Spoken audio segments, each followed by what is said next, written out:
Começa agora o Cultura Design.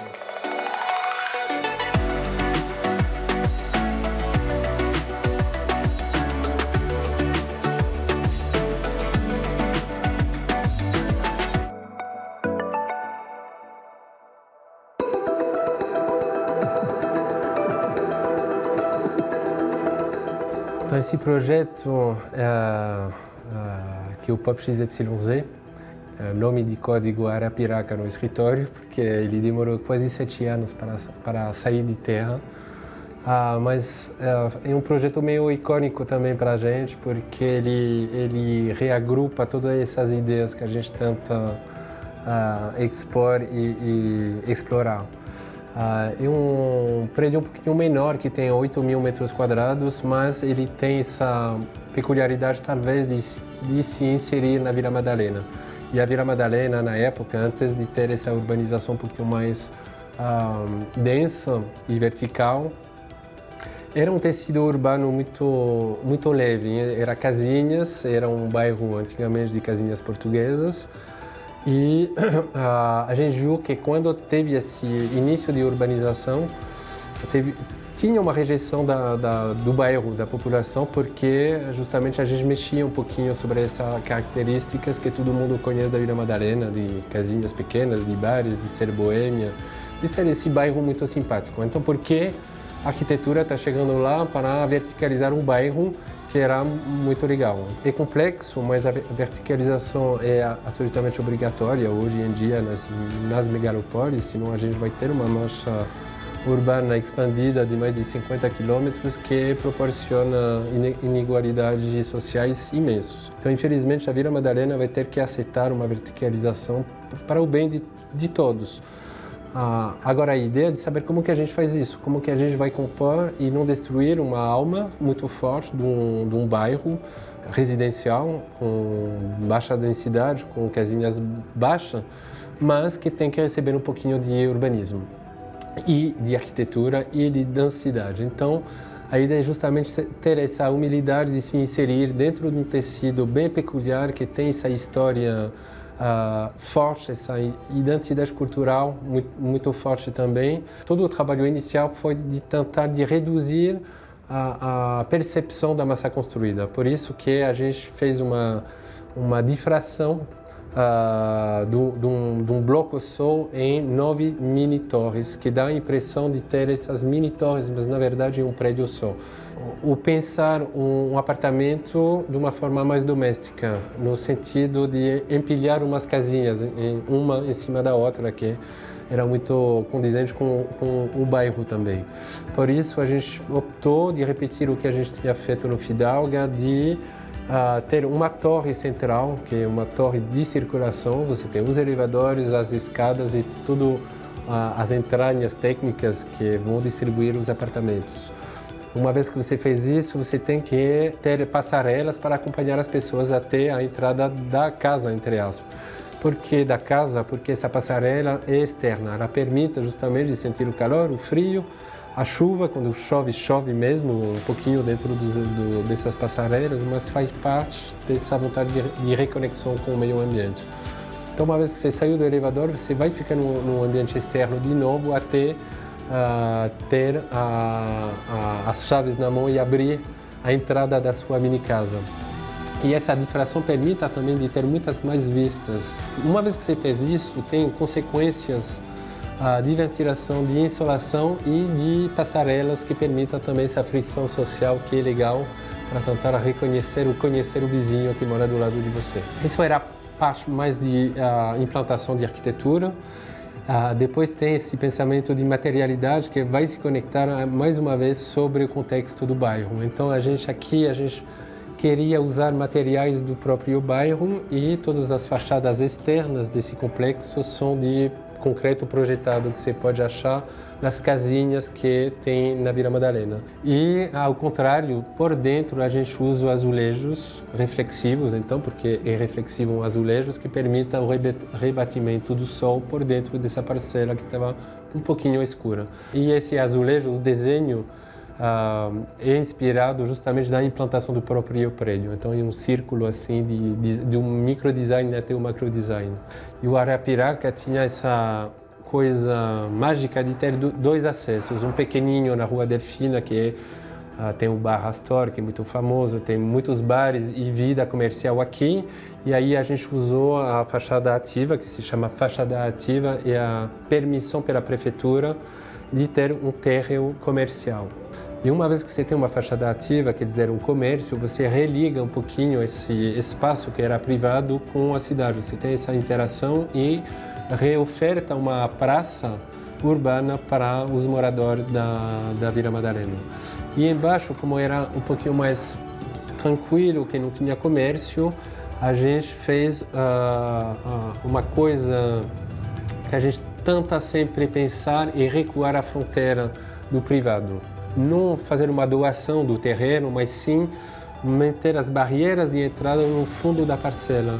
Aí você consegue oferecer para a cidade um jardim imenso que a gente fez com um paisagista maravilhoso que é Rodrigo Oliveira, que conseguiu reproduzir quase a Mata Atlântica nessa parcela. Então o prédio vem se posar com essas pernas imensas de 11 metros em cima de uma vegetação tropical e dá esse tampão um pouquinho dessa arquitetura um pouquinho mais alta com essa rua pequena. Então a gente conseguiu ter esse pensamento de macro, de urbanismo virtuoso. A gente tenta ter essa ligação forte com a cidade e mais você vai entrar, você tem uma arquitetura mais ética para tentar justamente oferecer para os moradores. Cada um tem um terraço, tem acesso à luz, a espaço externo e a gente, aqui nesse caso, fez menos áreas sociais porque você já está numa área social que se chama Vila Madalena. Então não precisa fazer um grande esforço. É melhor ir na rua que tentar ficar fechado entre si dentro de um prédio. É um prédio que tem uma identidade muito forte, que realmente é a resultante de todos esses pensamentos que a gente tem. Acho que ele é um bom ícone da nossa arquitetura. O Co-Out é um projeto bem diferente também. O legal de falar dele é que ele está no Nordeste, então ele expressa um pouquinho essa vontade que teve de começar a sair de São Paulo 6 anos atrás e investir um pouquinho no Brasil, esse país maravilhoso e gigantesco. E quando você vai no Nordeste, o Co-Out está em Recife, tem essas regras culturais que todo mundo vai começar a te falar. Aqui o poente é o inimigo, então você já tem um dado que seja do sol, que é agressivo, aonde a arquitetura não pode se expressar porque é tão forte que você não pode realmente abrir um terraço. Que pode ser a churrasqueira, por exemplo, também no sul. Se não tem churrasqueira no terraço, não vale. Então, são essas coisas engraçadas e bem locais da cultura da região que também pode influenciar sobre a nossa arquitetura. E no Recife, que foi bom nesse projeto, é mais a inserção urbana, nesse caso, é uma proposta um pouquinho diferente de ter mini estúdio de 18 até 30 metros quadrados. Então, são propostas de moradia muito pequena, então que vão precisar justamente, a gente estava falando de áreas sociais, mas uma extensão quase da moradia dentro do prédio. E a gente foi ao extremo aqui, acho que é quase uma hipermixidade de propostas, porque ela vai conseguir misturar uma oferta privada, que seria esses mini estúdios, e uma oferta pública, que são lojas. Aqui a gente puxou essa famosa fachada ativa, ela vai até o último andar, então ela é verticalizada e ela compõe toda a parte direta do prédio. Para sinalizar isso, a gente usa escadas, não que precisava de escadas externas. A gente podia, óbvio, subir com o elevador, mas essa escada ela simboliza justamente esse percurso público que você pode fazer da calçada até o rooftop lá em cima do prédio. Então, são ofertas de barbearia, de costureira, de bares, de lavandaria, não sei o que vai ser exatamente aqui, mas é uma oferta comercial. E em cima de um térreo livre, 100% livre, aberto, que permita justamente esse espaço público entrar dentro do terreno. Então, é uma extensão da calçada que vai invadir o terreno inteiro para proporcionar um café e uma livraria e ter esse início de percurso até o topo do prédio. E também, para finalizar esse projeto peculiar, a gente usou aqui todo um sistema pré-fabricado, que são sistemas construtivos justamente que talvez tenham um pouco mais de futuro, que permita desde o início do projeto a ter um pensamento mais técnico construtivo que permita menos gastos energéticos na obra, ter uma obra limpa, que não suja, que não emite, o que não gasta tanto água, enfim, é um pensamento um pouquinho holístico que a gente gosta de ter sobre a premissa do projeto até a finalização, incluindo a obra e os materiais.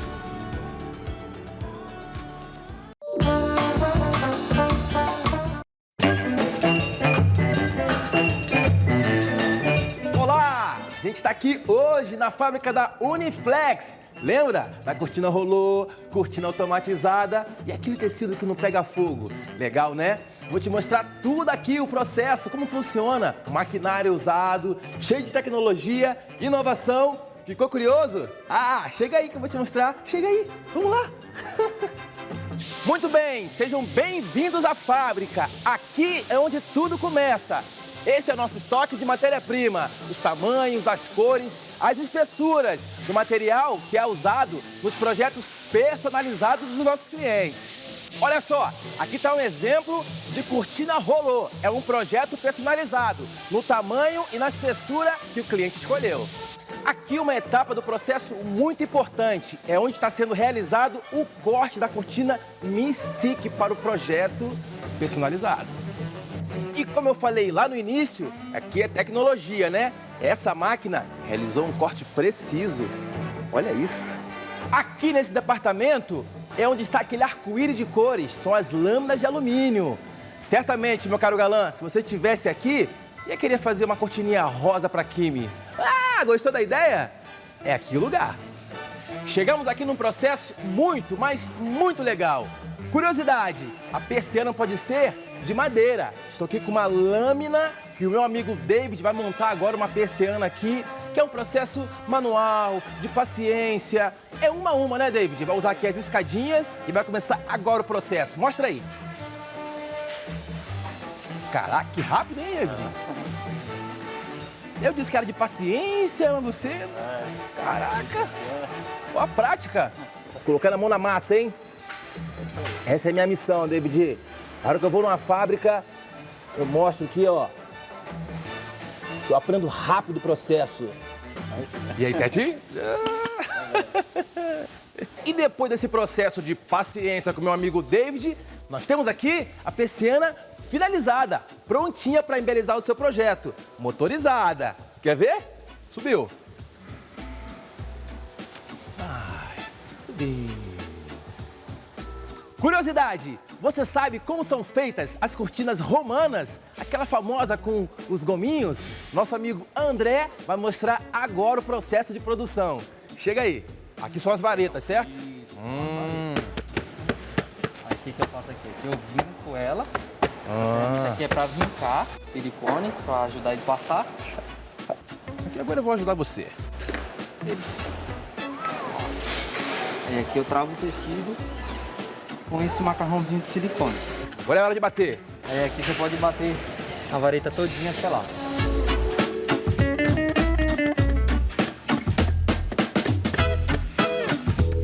Esse sou eu também. Quer vincar também? Eu quero também, Beleza. porque eu já aprendi. Eu chego na fábrica e aprendo rápido. Tá.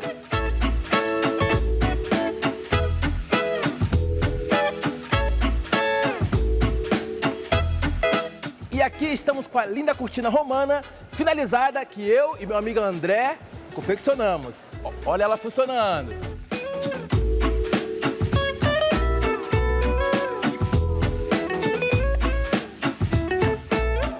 Bom trabalho, André. Com a minha ajuda.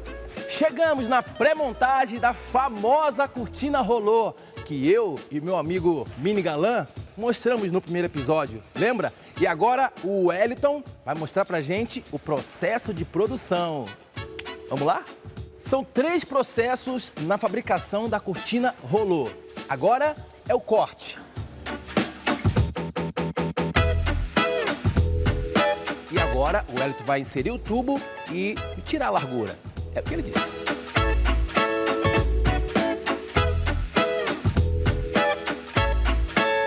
Agora ele vai colar o tubo.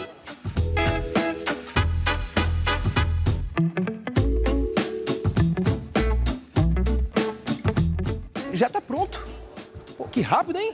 E aqui agora no controle de qualidade, eles vão manusear o produto e conferir se não tem nenhuma imperfeição e deixar prontinha para casa do cliente. E aí, pessoal, tudo certo aí? E essa aí tá aprovada? Aê! Estamos aqui agora no xodó da fábrica da Uniflex. É o seu imenso depósito. Cada tubo desse aqui veio de um lugar diferente do mundo. São mais de 10 países. É uma infinidade de opções. Olha que beleza! Ei, quanto tubo! Aqui, aqui, ali, ali. Esse da Alemanha, esse da Itália. Caramba! Eu vou até ali em cima, talvez. Austrália! Caraca!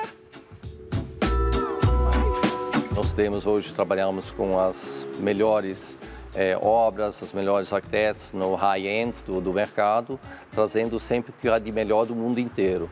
Hoje temos os melhores fornecedores espalhados aí mundo afora, um grande estoque para poder abastecer a nossa rede de 65 lojas exclusivas Uniflex no mercado, e estamos sempre trazendo o know-how de fora, sempre trazendo aquele DNA do suíço que já vem da 4ª geração de empresários, hoje aqui no Brasil, empresa brasileira, mas com DNA suíço. O maior desafio nosso hoje é atender na ponta. A indústria é uma coisa que é muito bem controlada, principalmente porque está debaixo da gestão aqui. Mas o Brasil é um país muito grande, então a gente está falando de norte e sul, 4, 5 mil quilômetros, e a gente tem nossa rede de lojas muito bem treinadas, mas à distância. Então, a grande desafio nosso é trazer a qualidade feita aqui dentro da empresa para a casa do cliente. Isso significa ter vendedores bem treinados, lojas bem equipadas e instaladores bem equipados para realmente trazer o nível de qualidade que a gente faz aqui, controla aqui, até a casa do cliente. Chegamos no setor das cortinas de tecido. Depois da barra pronta, é feito o corte final. Então aqui agora a Nani está prendendo a barra da cortina e vai realizar o corte. Ó, a maquininha já ligou. E vai realizar o corte no tamanho do projeto que ela recebeu. Vem, maquininha, vai cortar. Olha, é automatizado, hein? Aqui é o Você Sabia? E agora eu vou te mostrar uma exclusividade. É uma opção de barra para as cortinas blackout, que não usa agulha, que deixa passar a luminosidade. É a barra de chumbo. Chega aí.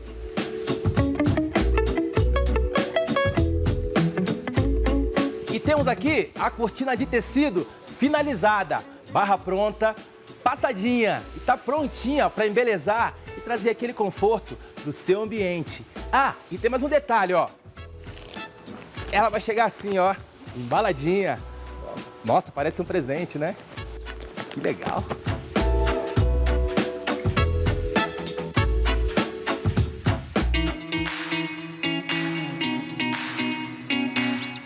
Eu criei a ArchiExpress com um grande objetivo de melhorar a qualidade de vida das pessoas. No passado era muito difícil o acesso a um arquiteto, o acesso a um profissional. Então aconteceu que muitas pessoas me procuravam dizendo que elas queriam fazer coisas mais simples, né? Ficava muito aquela ideia do arquiteto, dor de cabeça, preguiça, medo de obras e medo de reformas. Então eu tive a ideia de criar todo esse conceito da ArchiExpress, onde a gente tiraria a parte ruim, né? Tiraria a parte demorada e criaria um processo um pouquinho mais simples. E esse processo ele acabou sendo voltado muito para a parte de decoração. A gente acaba não fazendo obras e reformas. A gente cria um processo para o cliente que tem um início, meio e fim, né? E dentro desse processo a gente dá dicas e a gente faz criações que a gente consiga transformar dentro de um prazo de uma semana ou até mesmo em um dia. Então, por exemplo, nesse ambiente que a gente está, a gente tinha um ambiente pálido, um ambiente sem vida. Então a gente pensou, né, de que forma a gente poderia trazer isso para dentro desse loft, para dentro desse apartamento. Então, uma das coisas que inclusive está super em alta é o cimento queimado. O cimento queimado hoje tem acabamentos e texturas que são muito simples de aplicar, né? Então, as pessoas às vezes elas têm ideia que demora muito, que dá muita dor de cabeça, que dá muita obra, e na verdade acaba sendo uma tinta, né? Uma textura que a gente vai colocar de um aspecto espatulado e depois a gente vai aplicar uma cera. Então, a gente consegue trocar aquela ideia de precisar botar na parede um mármore ou pedras ou coisas até mesmo mais caras, e a gente consegue levar custo-benefício para a casa do nosso cliente, né? E pensando também em soluções para o espaço, a gente pensa sempre em tudo que a gente consegue aplicar, e se o cliente depois tiver que se mudar ou tiver que levar, ele consegue levar com ele. Então, a gente sempre dá prioridade para móveis mais soltos. Então, se vocês olharem aqui, a nossa cabeceira, né, ela foi feita, inclusive, para tu conseguir apoiar a maior quantidade de quadros ou alguns itens de decoração, porque a gente tem um afastamento, a gente pode colocar uma iluminação, né? Então, a gente tira um pouco daquelas ideias de ter que prender quadro na parede. Então, a gente consegue fazer com que o ambiente ele seja adaptável, né? Então, uma semana, um mês, tu quer colocar o quadro na parede, daqui a pouco tu pode tirar e colocar atrás da cabeceira. Então, faz com que a casa tenha todo esse movimento. Um outro ponto que ficou muito claro para nós nesse período de pandemia foi a necessidade de criar espaços de trabalho dentro da nossa casa. Pensando então em criar espaços confortáveis, então a gente viu que desde o ano passado, né, desde 2020, a gente está criando ambientes não só para viver, né, mas para trabalhar. Eu acho que o grande desafio, nosso desafio como profissional, é a gente conseguir criar um ambiente onde a gente consiga viver, trabalhar, de uma forma que a gente também consiga fazer pequenas mudanças para a gente acabar não enjoando dentro dele. Hoje a gente faz muito essa ligação que a arquitetura não é luxo, que a arquitetura ela é necessidade. E quando a gente fala de necessidade na vida das pessoas, a gente está pensando em bem-estar, né? O propósito da ArcExpress é melhorar a qualidade de vida das pessoas através do ambiente onde elas vivem. Então, quando a gente pensa a base do ambiente, as cores neutras, né, as cores mais claras, elas acabam sendo mais receptivas. Se a gente falar um pouquinho de cor, a gente pode ter ali um ponto de cor numa sala, a gente pode ter um ponto de cor na cozinha, mas nesse momento a gente tem que tomar um cuidado para que essa cor ela não seja tão forte que ela acaba nos enjoando, né? O vermelho, por exemplo, não é uma cor que a gente aplica dentro de casa. O amarelo, ele é uma cor que ele desperta criatividade, ele é uma cor que ele desperta ideias, né? Dizem, inclusive, que desperta fome. Então, às vezes, ele está muito presente na cozinha. Quando a gente está falando de cor, a gente tem que entender que a gente pode puxar a cor para um tom mais frio e um tom mais quente, e toda essa nuance acaba representando o aspecto de qualidade que a gente quer levar para o ambiente.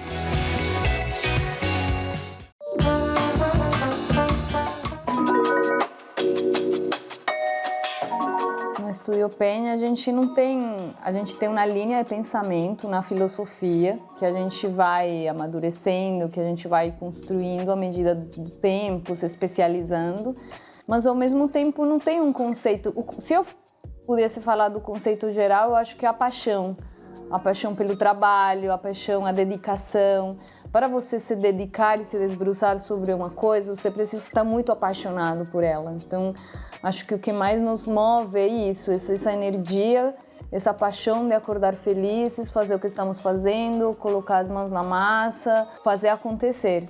Então, acho que cada projeto, ele leva um conceito, a gente tem que levar várias considerações quando a gente vai se debruçar sobre cada projeto, sobre cada cliente, sobre cada programa de necessidades. Mas se eu tivesse que falar qual é o conceito geral, o que nos movimenta no dia a dia, eu acho que é isso, é o amor pelo trabalho, a paixão pelo que estamos fazendo. O que nos movimenta é esse reconhecimento do trabalho coletivo, esse reconhecimento da união das forças, que juntos somos mais fortes.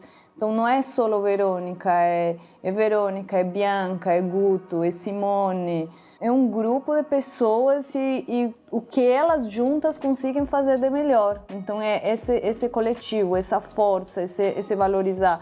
E a gente também não faz nada sozinho, a gente depende do pedreiro, do fornecedor, da loja, da entrega a tempo. Então, além de ter essa paixão pelo que estamos fazendo, essa dedicação pelo projeto, a gente precisa impregnar A gente precisa que as pessoas se contagiem com esse desejo de fazer acontecer e de fazer acontecer muito bem feito. Que essa pessoa se apaixone pelo projeto tanto quanto a gente, para que aquilo vire uma energia incrível. Eu te passo o que eu preciso e me ensino a você o que você tem para me ensinar de técnica, como que eu posso melhorar o meu desenho. Eu acho que arquitetura é para as pessoas. Arquitetura, eu acho que é arte, mas não é uma obra de arte que você faz, não, ela tem uma interação com as pessoas, então é para as pessoas, então ela precisa considerar a escala humana, os objetivos, os desejos, como aquele espaço vai incitar alguns comportamentos, algumas reflexões, como esse espaço vai instigar. Acredito que quando a gente fala que a gente está instigando, quando a gente está criando essas experiências, a arquitetura precisa pensar em a materialidade, na verdade, como você se relaciona com esses materiais, então como você se relaciona com o que eles te trazem, qual é a memória que eu quero criar com esse espaço. Eu quero criar uma memória, é uma ruptura? Não, eu quero que essa pessoa se senta na casa dos avós, ela tem essa memória, não, o aconchego vem da memória, não, o aconchego vem do conforto dos materiais, mas o conforto não é mais que uma coisa sensível que você tem porque aquele te traz uma lembrança, porque aquele te gera uma sensação. São Paulo é uma escola de como você se relaciona, como você pega o melhor de São Paulo, como ao mesmo tempo aquilo que não é bom, como que você pode transformar aquilo que não é legal. Mas São Paulo parece, por mais que ele seja denso, por mais que ele seja cheio, ao mesmo tempo parece que ele ainda tem ele te dá o espaço para você criar, ele te dá o espaço para você intervir. E eu acho que é uma cidade muito densa, eu acho que o futuro da gente não está em inventar coisas novas, acho que está tudo inventado. A gente precisa reinterpretar, contar a mesma história de outra forma, ressignificar os espaços, ressignificar os lugares. Então, acho que São Paulo é aquela provocação contínua, mas é aquela cidade que te instiga a olhar nos detalhes, ao descobrimento, aquele lugar, aquela coisa incrível, aquele espaço, aquela exposição.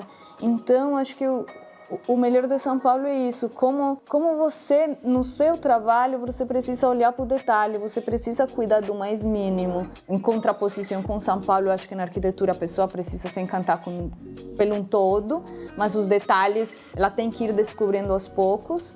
São Paulo, talvez você não se encanta pelo todo, mas você se encanta à medida que você vai descobrindo cada esquina, cada rincão, que você vai descobrindo que tem espaço. É uma cidade tão grande que dá espaço para você ser o que você quer ser, e você ser com muita vontade.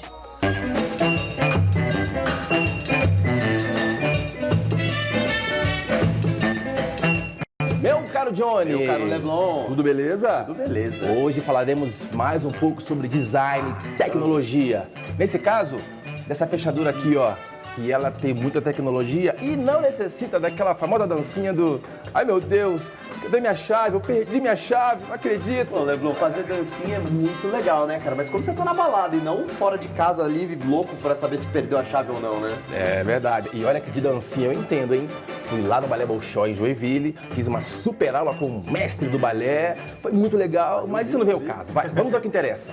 Você sabia que essa fechadura possui o Yali Connect? Você pode abrir de qualquer lugar do mundo usando o seu celular ou qualquer outro dispositivo móvel com acesso à internet. Ah, poxa, muito legal, hein, Leblon? Então quer dizer que... Pô, demais. Então quer dizer que além de não precisar de usar a chave, eu também, então, se eu tiver uma Alexa comigo, eu posso até usar o comando via voz, né? Exatamente, meu caro. Olha só que legal, Johnny. Motorizada. Testa. Ela fala Até 4 idiomas. Uau!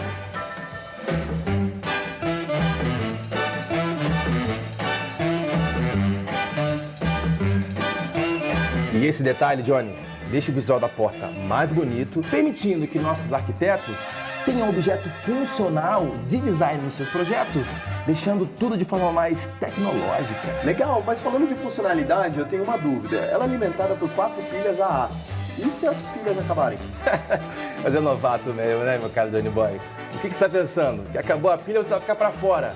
É claro, né, que aqui tem uma alimentação de emergência. E se for o caso, se você realmente quiser, é relacionamento pela chave. Normal, convencional. A chave mecânica. É lógico. O design vem e transforma o que é convencional em algo desejável. E eu enfatizo o desejável aqui, porque essa aqui eu quero levar comigo, hein, cara? E aí, você acha que tem como falar com o diretor lá pra... depois da gravação, levar comigo? Tem como sim. Tem como você ficar quietinho na sua, porque senão você vai perder o seu emprego, meu caro novato. Essa daqui eu já combinei. É do papai aqui, ó. Legal.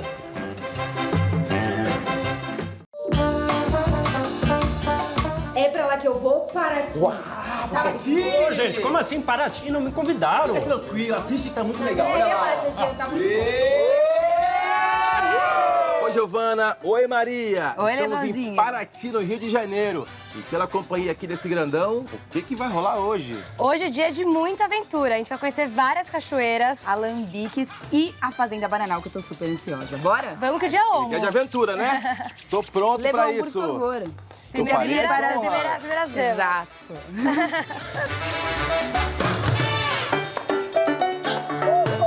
Vem com a gente. Ah, vai ficar de fora?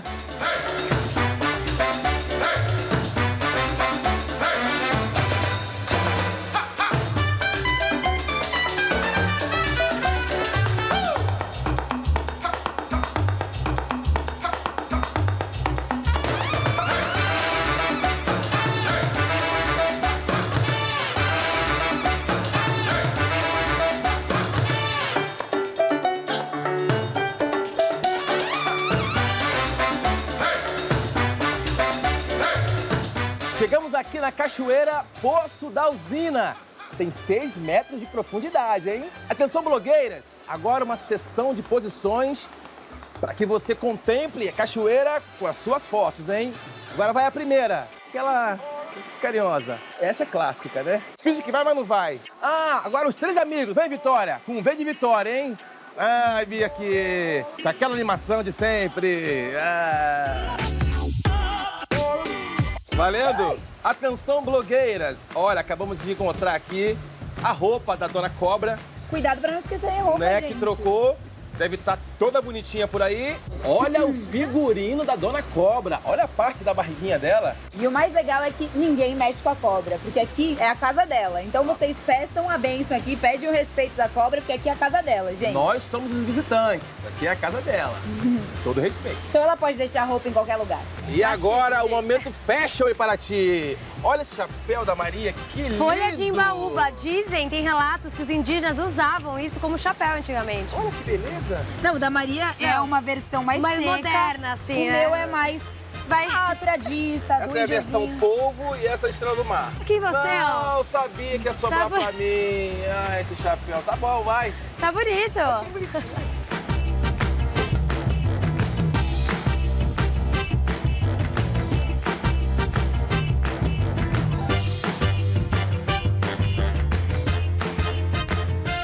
Estamos aqui na igreja de Santa Rita, no centro histórico de Paraty, igreja que já foi matriz da cidade quando a Nossa Senhora dos Remédios estava em reconstrução no século XIX. E o mais interessante aqui da igreja de Santa Rita é que ela também é um museu de arte sacra.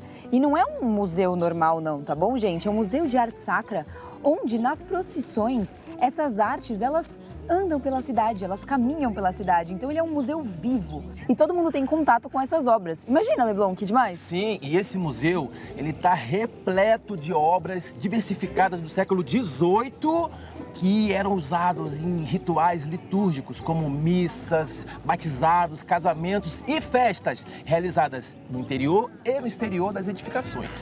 E no exterior, até hoje, como Até eu tava hoje? falando. Porque as obras, Até no elas dia de saem hoje. para as festas, para as procissões. Isso é incrível, é um museu vivo. Obras também do século XVII e XVIII. Período do Rococó. É muita história, né? É muita cultura.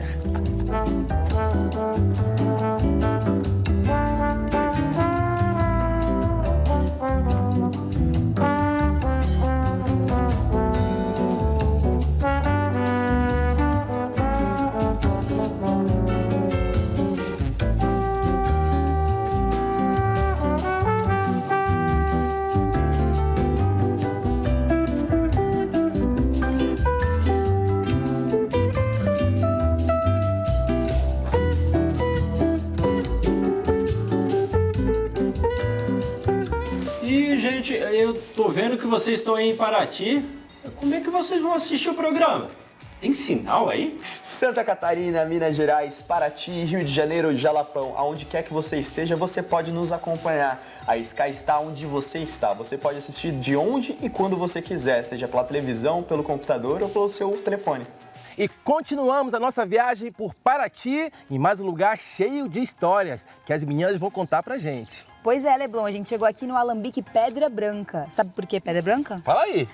Porque as pedras aqui da região, elas são riquíssimas em calcário. Então, quando sai a primeira capinha da pedra, você vê uma pedra branca. Ah, fica mostra o calcário, que legal. E Leblon, sabe o que é o alambique?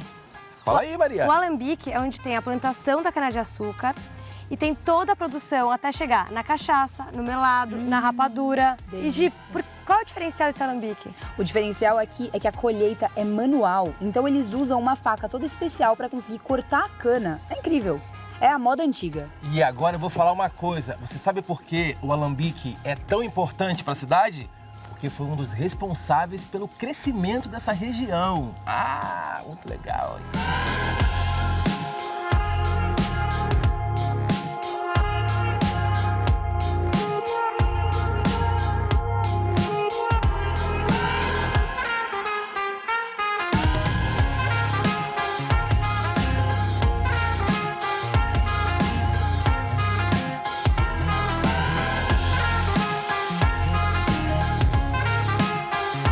Gi, Maria, você sabia que essa árvore linda aqui, ó, atrás da gente, foi a motivação para o nome do nosso país? Claro, Leblon, é o famoso pau-brasil. Ah, o pau-brasil! E o mais interessante, gente, é que antigamente ele era extraído, né? Todos nós sabemos que houve muita extração de pau-brasil, mas hoje com a sustentabilidade, tem várias tribos indígenas que fazem colares e pulseiras com a sementinha do pau-brasil.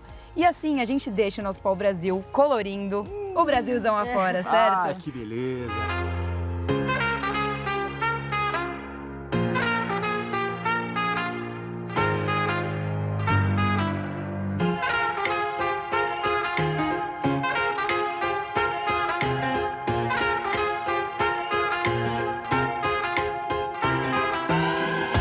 Paraty é marcado por 3 ciclos, o ciclo do ouro, o ciclo do café e a inauguração do Rio Santos, quando começou a crescer o turismo. O ciclo do ouro era quando os espanhóis e portugueses estavam em conflitos. E o ciclo do ouro ele se dá no final do século XVII, que é quando os portugueses têm um alívio, porque eles estavam super endividados. E aí com o ouro, já sabe, Ajudou, né? né? Ajudou muito. E aí vem o ciclo do café. E o caminho que era usado para o transporte de ouro virou transporte de café e veio aí um outro auge econômico na cidade de Paraty. O terreno de Paraty é muito estável com a influência do rio e do mar. E por esse motivo, a maioria das construções são assim, ó, térreas. Exato, e tem esses degraus e soleiras mais altos, inclusive porque as ruas elas têm sistema de drenagem. E Leblon, você sabia que antigamente o sistema de saneamento ele era nas ruas? Ou seja, os escravos jogavam as fezes dos seus senhores nas ruas e aí entrava o mar, por isso que aqui tem a influência da maré alta e da maré baixa. E essas águas escoavam os dejetos. Exato, dos senhores. Opa, opa! Fala aí, meninas, verde ou azul? Azul, azul turquesa. Ah, que maravilhoso! Azul turquesa, azul. aqui, Olha ó. essa porta azul. Turquesa, porque sempre foi uma cor que me inspirou, veio das minhas viagens. Eu, quando fui à Grécia, Tunísia, Turquia, aquelas portas turquesa, aquele mar turquesa misturado no branco, incrível. E o turquesa, em Paraty, ele remete às casas da costeira, as casas que ficam na costeira, as casas de pescador. Então, tinha esse link que combinou super.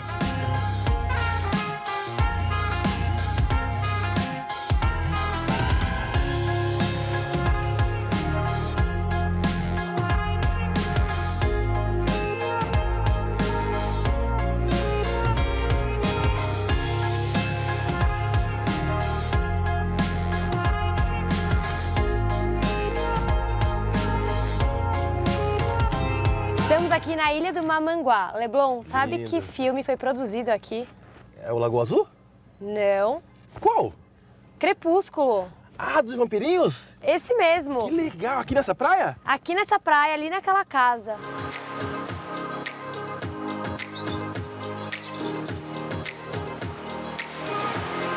Ai, Leblon, tem coisa melhor que alugar um barco e não ter nenhuma preocupação depois? Quê? Só de brincadeira, né, Maria? Um barco não, né?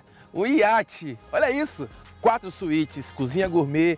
Olha a navegação, que tranquilidade. Você iria até a Europa, sim? Eu moraria aqui nesse lugar, eu moraria nesse barco. Eu tô sabendo que iremos para outros países, né? Com certeza. E vamos combinar? Já vou ficar por aqui. Leblon, e com o serviço da Prime Charters. Maravilhoso. Agora, Leblon, deixa eu te mostrar o barco. Ah, quero ver. Olha essa sala. Nossa, cabe quantas pessoas aqui? 9 pessoas, Leblon. E dá pra ficar confortável, que ainda sobra espaço. Com certeza. E a vista?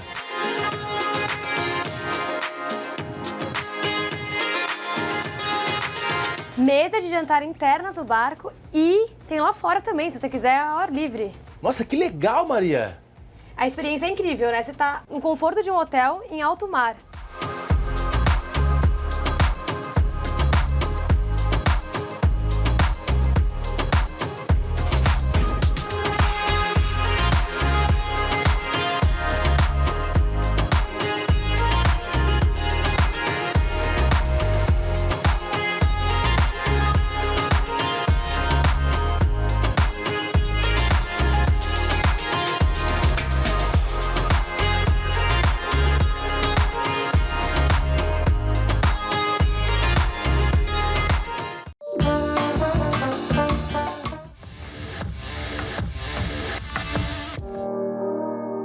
Esse design do tempo não me larga, literalmente.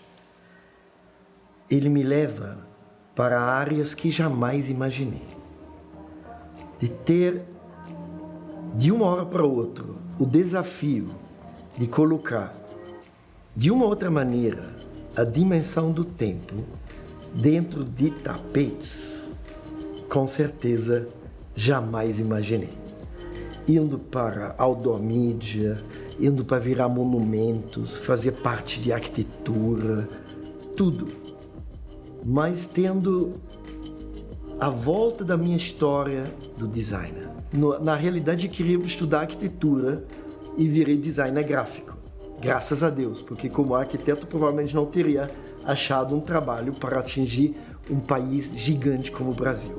Mas quando eu, com pequena frustração de não ser arquiteto, eu comecei a ser levado para fazer o design ser 3D, volume.